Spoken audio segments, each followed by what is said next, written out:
Universitas Mercu Buana dengan sertifikasi Lembaga Negara BNSP. Pembekalan kemampuan berbahasa Inggris, khususnya kemampuan percakapan sehari-hari. Penyelenggaraan kelas perkuliahan khusus dengan pengantar bahasa Inggris dan pemberian wawasan budaya internasional. Dukungan secara aktif bagi mahasiswa untuk mengikuti berbagai kompetisi tingkat internasional.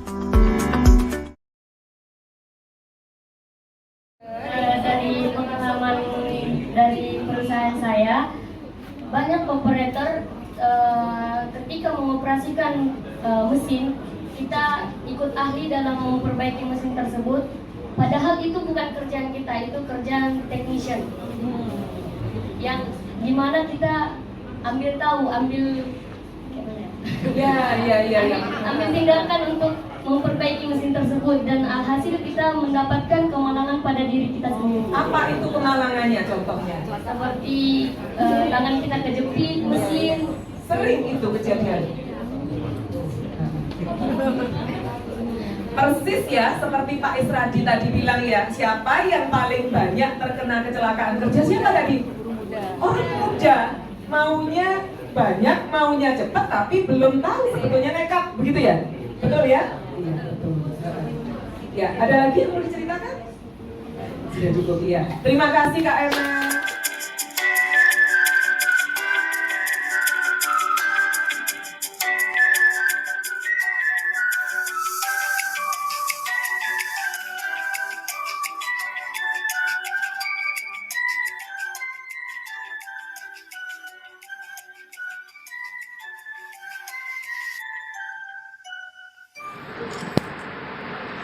Halo, saya Ibu Desiana Widayanti dari Program Studi Teknik Sipil Universitas Mercu Buana. Saya dan rekan-rekan saya. Halo, saya Bu Silvi dari Prodi Teknik Sipil Mercu Buana juga. Hai semua, kenalin nama aku Adinda. Nah, kalian bisa panggil aku Kak Adinda ya.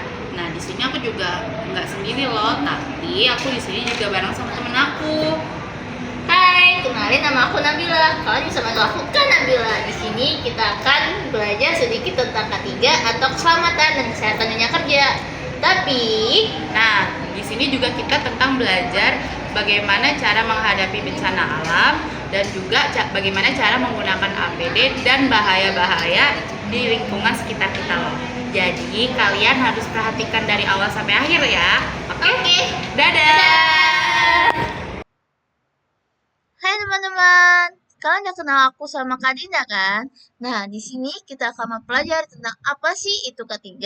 Nah, kalian penasaran nggak sih kenapa kalian tuh wajib banget tahu apa itu K3 dan cara kalian merelasikan K3 sendiri itu dalam kehidupan sehari-hari kalian? Nah, untuk kalian mengetahuinya, kalian akan kita ajak untuk belajar sedikit apa itu K3. Oke? Kita lanjut. Apa itu sih K3?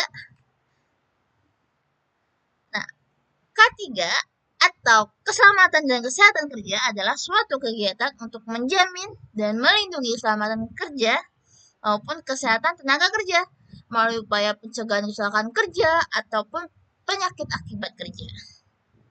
Jadi, kalian tahu nggak sih?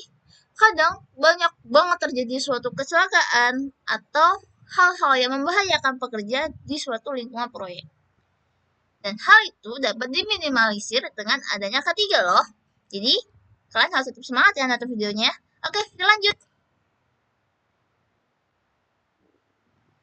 Nah, filosofi atau simbol dari logo K3 itu tersusun dari 3 simbol.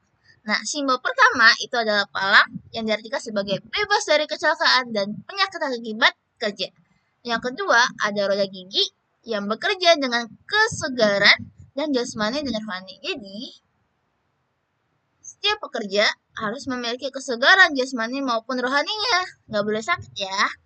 Untuk yang ketiga, itu ada 11 roda gigi yang mengartikan sebagai 11 bab dalam Undang-Undang Nomor 1 tahun 1970 tentang keselamatan kerja bagi para pekerja. Selanjutnya, di sini kita akan membahas tentang rambu-rambu dari K3. Di sini kalian jangan tahu nggak sih rambu-rambu K3 itu fungsinya apa aja? Dan sebenarnya rambu-rambu K3 sendiri tuh memiliki banyak banget bentuknya. Di sini kita akan menjelaskan 5 ya kepada kalian. Pertama, di sini kita ada bentuk segitiga berwarna kuning yang mengartikan sebagai bahaya atau peringatan. Jadi kalau misal kalian datang ke suatu proyek dan kalian melihat simbol ini, kalian harus hati-hati ya. Di situ bisa berupa ada galian atau ada pengoperasian alat-alat berat dan nanti itu akan membahayakan diri kalian. Oke? Dan ada yang berbentuk lingkaran warna biru. Itu mengartikan sebagai perintah atau instruksi kesehatan atau keselamatan. Dan yang warna hijau itu mengartikan kondisi aman atau tangkap darurat, di mana lingkungan sekitar itu bisa dipastikan aman untuk kalian. Oke, yang keempat adalah kontak merah. Kontak merah sendiri itu mengartikan sebagai keselamatan kebakaran atau perawat pemadam kebakaran. Nah, sebelum kita lanjut, kakak mau nanya, kira-kira kalian tahu nggak sih kenapa setiap proyek atau setiap gedung harus dilengkapi dengan alat pemadam kebakaran? Kalau kalian nggak tahu, kakak kasih tahu ya. Nah, alat pemadam kebakaran sendiri itu berfungsi untuk memadamkan kebakaran, di mana alat kebakaran sendiri itu berisikan gas karbon dioksida yang digunakan untuk meredakan api yang ada di sekitar kalian. Jadi kalau kalian melihat ada api di sekitar kalian, kalian harus cari alat pemadam kebakaran dan kalian akan menggunakan itu sehingga kalian bisa selamat dari kebakaran. Oke? Dan yang kelima itu adalah lingkaran dengan garis di tengahnya. Itu berarti kan larangan. Hati ya sama simbol ini. Oke. Kita lanjut. Selanjutnya kita akan membahas kenapa K3 itu diperlukan. Kenapa sih K3 itu harus dan wajib diperlukan dan direalisasikan di lingkungan pekerjaan? Itu karena K3 sendiri memiliki peranan yaitu untuk melindungi dan menjamin keselamatan setiap tenaga kerja dan orang lain di tempat kerja, dan menjamin setiap sumber produksi dapat digunakan secara aman dan efisien, serta meningkatkan kesejahteraan dan produktivitas nasional. Selanjutnya, kita akan bahas tentang pentingnya K3 bagi anak-anak. Kenapa sih anak-anak tuh wajib banget harus tahu K3? Nah, kalian tahu gak sih kenapa penting banget kalian untuk mengetahui tentang kesehatan dan keselamatan kerja atau K3 baik kehidupan sehari-hari kalian? Karena dengan kalian memahami dan mengetahui ilmu pengetahuan tentang K3 dan juga cara penerapannya dalam kehidupan sehari-hari, maka kalian akan mampu mencegah terjadinya kecelakaan kerja, kebakaran, peledakan, dan pencemaran lingkungan. Dan apabila potensi bahayanya memenuhi batas yang aman, maka kalian akan memberikan kontribusi yang sungguh besar bagi lingkungan kerja yang aman, sehat, dan produktivitas yang tinggi loh. Dan juga bahaya dari potensi itu bisa berasal dari lingkungan rumah, sekolah, maupun paling sering adalah jalan. Nah, untuk potensi bahaya yang ada di rumah sendiri itu bisa berasal dari rak buku, terus lemari, mainan, kabel, stok kontak, meja, produk kimia, tangga, dapur, kamar mandi, maupun benda-benda tajam lainnya. Dan juga untuk potensi yang ada di sekolah bisa berasal dari faktor fisik, kimia, maupun biologinya. Dan juga yang banyak terjadi adalah di jalan, karena jalan itu bisa berasal dari kondisi jalan sendiri loh, dan juga pengguna jalan, hewan, dan hujan, dan juga angin kencang yang sering terjadi di jalan. Karena dengar gak sih kayak berita tentang adanya pohon tumbang dikarenakan habis terjadinya hujan sangat lebat banget atau bahkan angin sangat kencang, sehingga itu dapat menembangkan pohon. Nah, dengan adanya pohon yang tumbang itu dapat menimbulkan korban jiwa tahu. Jadi kalian harus hati-hati ya kalau di jalan. Dan juga pertama, kalau kalian ingin menyeberang, kalian harus melihat kondisi jalan sekitar. Kalian nggak boleh asal nyebrang, takutnya nanti ada mobil atau kendaraan lain yang berlalu secara cepat, itu akan membahayakan nyawa kalian. Dan juga pastikan kalian nyebrang dengan dampingi oleh orang yang lebih dewasa sehingga kalian dapat menyeberang dengan aman. Dan juga untuk cara pencegahan kecelakaan kerja sendiri itu bisa melalui pengendalian bahaya, pembinaan dan pengawasan, serta sistem manajemen dan budaya 5S.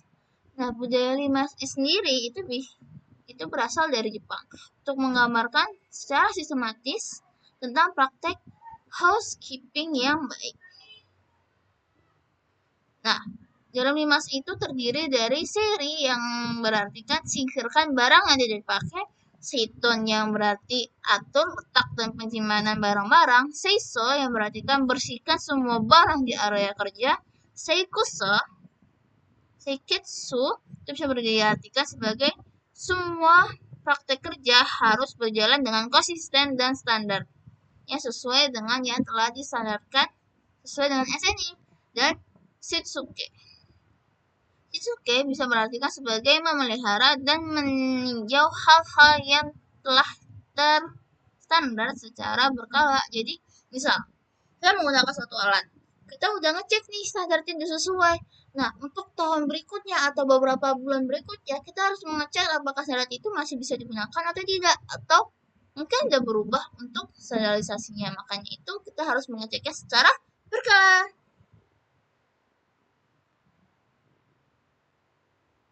Nah,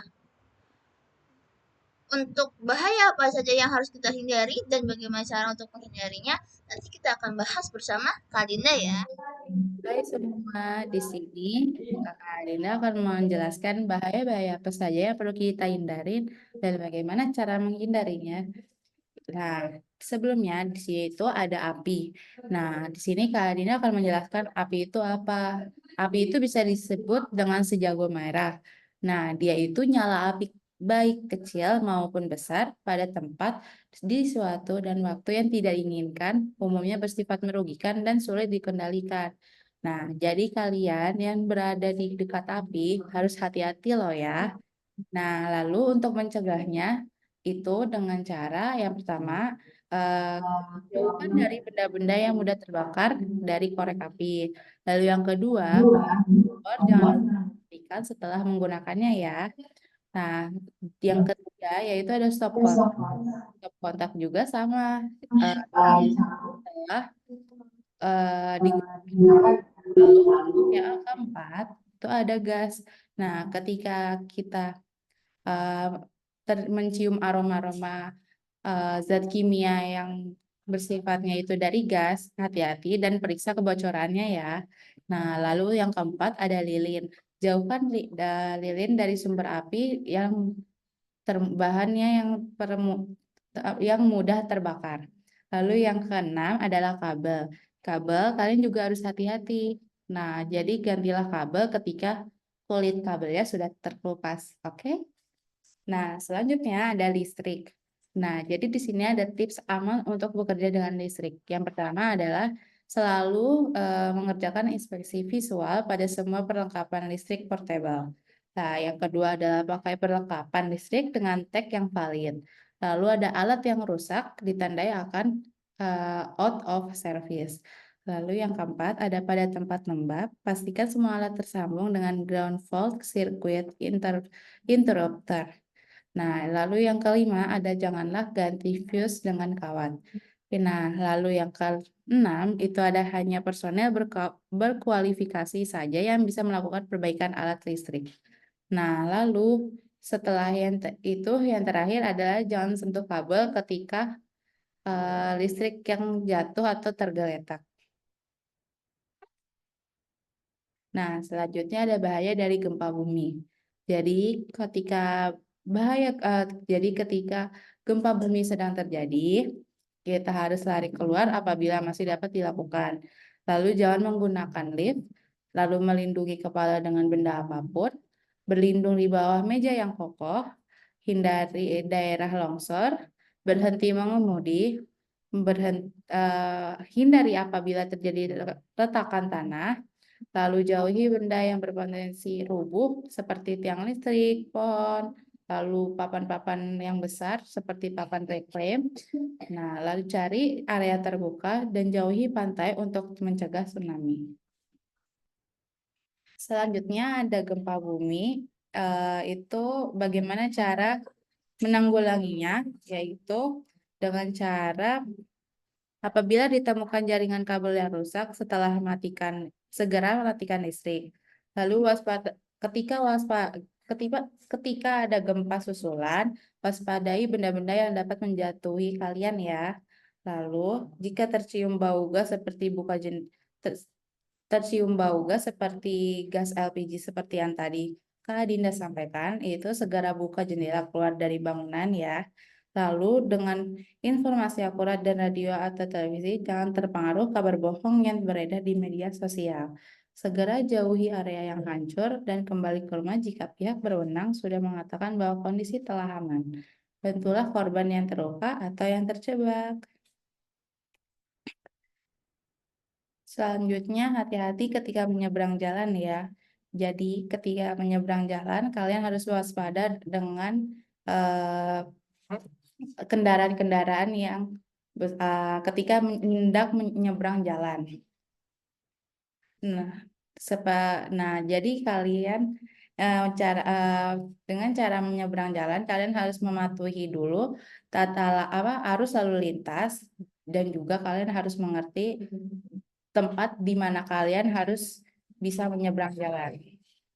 Nah, jadi di sini ada peraturannya, yaitu untuk kalian bisa menyeberang di jalan raya, biasanya ada lampu lalu lintas. Nah, lampu lalu lintas ini bisa eh, kalian lewati jalannya, yaitu dengan ketika lampu lalu lintas itu berwarna merah atau eh, kendaraan mulai berhenti. Lalu ketika lampu berwarna kuning, jadi kalian harus mulai sudah menyeberangi jalan dan sudah tidak ada lagi yang di jalan. Karena ketika sudah warnanya hijau, dia kendaraan pun akan jalan. Nah, jadi di sini ada rambu-rambunya juga. Nah, rambu-rambunya ini ada juga yang dilarang parkir dan ada yang dilarang putar arah. Lalu ada juga yang kendaraan berhenti ketika memasuki area rumah dan di situ ada tanda stop. Di sini kalian akan menjelaskan fakta tentang sampah B3. Jadi kalian di sini juga harus selalu peduli lingkungan terhadap lingkungan sekitar kalian ya. Jadi limbah sampah B3 menimbulkan bahaya bagi lingkungan dan manusia kesehatan. Oleh karena itu sangat penting untuk meminimalkan dampak limbah berbahaya, yaitu dengan cara membuangnya dengan benar.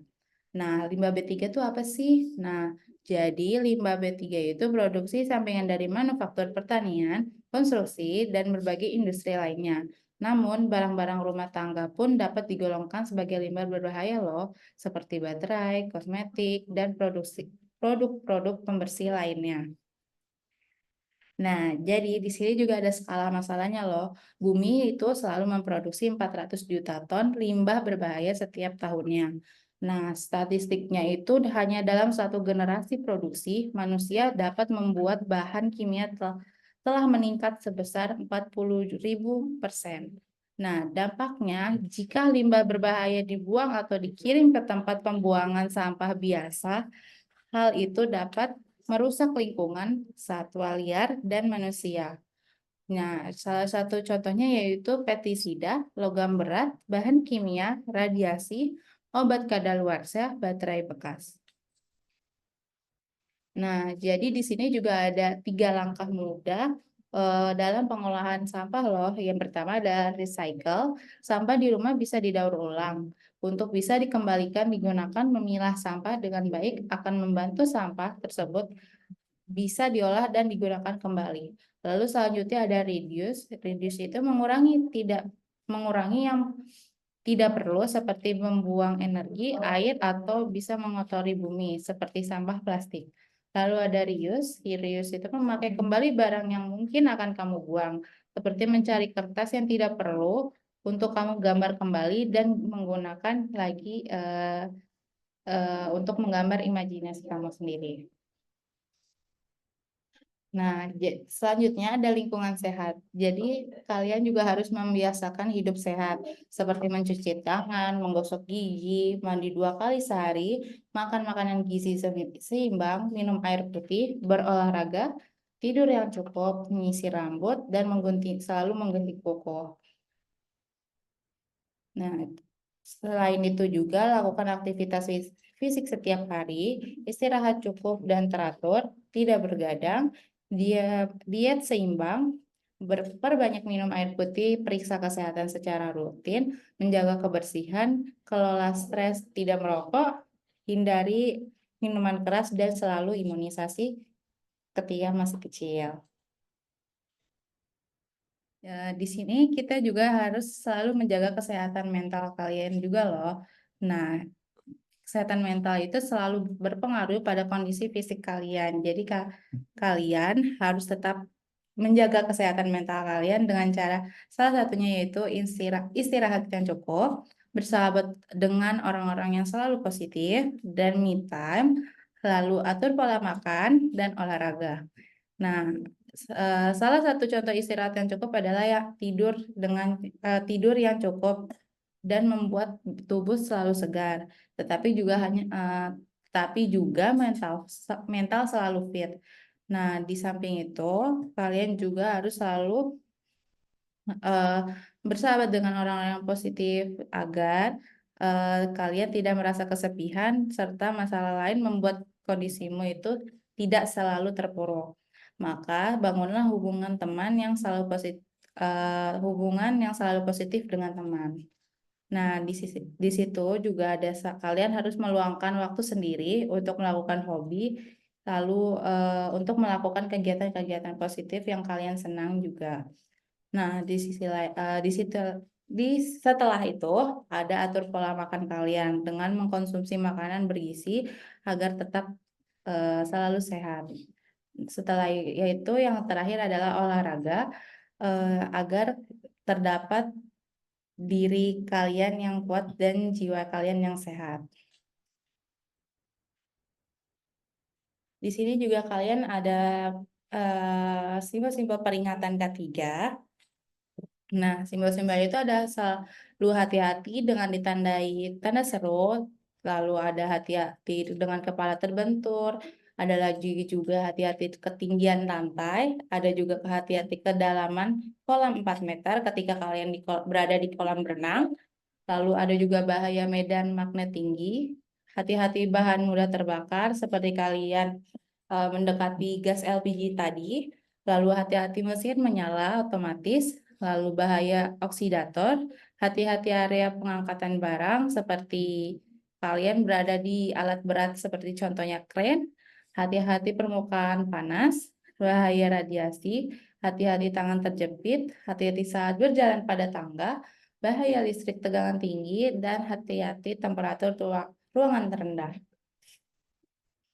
Di lain itu juga ada rambu-rambu K3 yang lain seperti menggunakan helm, menggunakan sepatu safety, rompi safety, full body harness, terus ada rambu-rambu juga peringatan seperti awas benda terjatuh, awas kepala, awas lubang, awas tersandung, lalu juga ada peringatan untuk melarang kalian agar tidak merokok, awas meledak, terus dilarang masuk ketika berada di ruangan tertentu, awas mudah terbakar, dilarang parkir, agar kalian tidak parkir sembarangan juga, lalu ada pemadam kebakaran.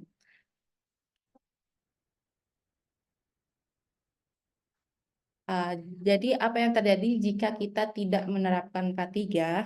Jadi yang terjadi itu bisa ketika kecelakaan kerja itu terjadi, itu kematian, bisa kerugian moral, kerugian materi, pencemaran lingkungan, penurunan kesejahteraan masyarakat, penurunan produktivitas, penurunan indeks pembangunan manusia, dan penurunan pembangunan kesejahteraan.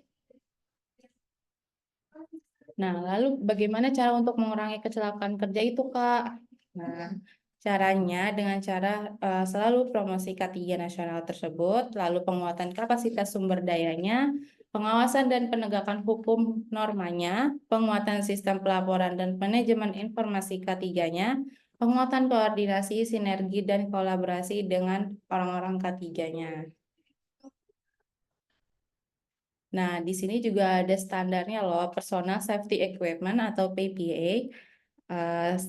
Yang pertama itu pasti selalu menggunakan pelindung mata seperti kacamata, lalu untuk pelindung kepala seperti helm safety, lalu ada peredam bising, terus ada masker, ada rompi, ada juga seragam lengan panjang dan celananya yang panjang, lalu sarung tangan, dan juga ada sepatu pelindung seperti sepatu safety atau sepatu boots. Nah, dan kalian juga jangan lupa ya selalu menggunakan alat-alat pelindung diri ketika kalian berada di tempat-tempat yang berbahaya. Nah, dan selalu waspada terhadap lingkungan sekitar kalian karena kalian pasti akan ada di luar rumah dan belum tentu ada pengawasan dari orang tua. Jadi ketika tidak ada orang tua, kalian selalu berhati-hati ya. Iya. Ya, jadi setelah tadi kita lihat ya paparan tentang keselamatan dan kesehatan kerja K3. Nah, kita tahu bahwa ternyata K3 itu bukan hanya penting untuk yang langsung, yang teman-teman, Bapak Ibu yang bekerja di kilang, yang bekerja di konstruksi dan lain-lain gitu ya. Tapi anak-anaknya Bapak Ibu, anak-anaknya kakak-kakak, teman-teman di sini juga harus tahu tentang K3 itu gitu ya. Jadi nanti untuk apa? Untuk mengingatkan bapaknya, ibunya, mama, papahnya pada waktu akan berangkat kerja, jangan lupa pakai APD-nya, begitu mengingatkan. Nah, terus tadi kita juga sudah belajar ya bahwa K3 itu bukan hanya tentang kesehatan, keselamatan kerja di pabrik dan lain sebagainya. Bahwa kalau kita bicara keselamatan kan ada kaitannya juga dengan keselamatan terhadap gempa bumi, begitu ya. Nah, tadi kita sudah belajar bagaimana kalau ada gempa bumi, bagaimana menyelamatkan diri setelah gempa bumi. Juga keselamatan pada saat kita menyeberang jalan dan sebagainya. Jadi yang namanya K3 itu bukan hanya di tempat kerja, bukan hanya untuk mama papahnya, tapi juga terhadap adik-adik sekalian, begitu ya. Jadi keselamatan di rumah, keselamatan di sekolah, keselamatan di jalan. Begitu ya kira-kira ya? Siap ya? Yuk. Nah, kalian sekarang udah belajar kan tentang apa itu K3, dan kalian juga udah paham kenapa kalian wajib banget belajar K3. Betul banget tuh, Kak. Selain itu, kalian juga udah paham kan bagaimana cara penggunaan APD yang baik dan benar. Selain itu, kita belajar apa sih, Kak? Ya, selain itu tadi kita juga belajar bagaimana cara kalian menghadapi bahaya-bahaya apa saja yang terjadi ketika bencana alam. Lalu kalian juga mengenali simbol-simbol bahaya dalam keselamatan dan kesehatan kerja dan juga lingkungan sekitar kalian. Lalu juga kalian belajar bagaimana cara kalian menyeberang jalan dengan baik. Gitu, Nah, setelah semua yang kita pelajari bareng-bareng hari ini, kami berharap semoga kalian bisa nerapin di dunia nyata ya. Sampai jumpa, ketemu lagi. Dadah. Bye-bye.